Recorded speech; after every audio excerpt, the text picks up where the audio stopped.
Office నుంచి తిరిగి వచ్చాక భార్య ఎక్కడ ఉందని చూస్తే బాల్కనీలో కూర్చోబెట్టుకుని అందరూ అంటే జాబ్ చెప్పడానికి ప్రయత్నించారు, కాస్త వార్మప్ చేయడానికి భర్త ఆఫీస్ నుంచి రాగానే చూస్తాడు, భార్య ఎక్కడ కనపడుతుంది, తెలిసి ఉంటుంది. ఎక్కడ ఉందంటే బాల్కనీలో వెళ్ళి కూర్చోబెట్టుకుంది.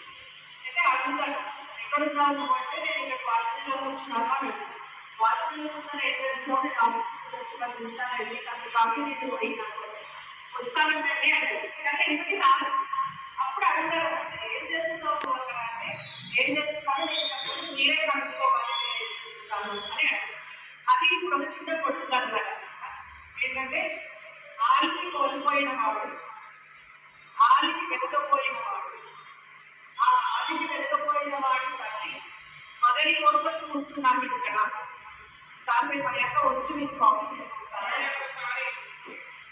ఆలిని కోల్పోయిన వాడి, ఆలిని వెతకపోయిన వాడి తల్లి మగడి కోసం కూర్చున్నారు.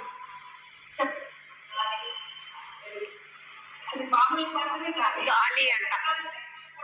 తిప్పితే ఆలిని కోల్పోయిన వాడు శ్రీరామచంద్రుడు, ఎవరు వెతకపోయిన వాడు ఆంజనేయ స్వామి.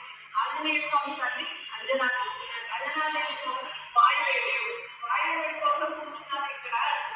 అంటే అర్థం ఏంటంటే కరెంట్ పోయింది, ఎండాకాలంలో కుక్కబోలుగా ఉంది, అది బాల్కనీలో గాలి కోసం కూర్చున్నా. Claps claps.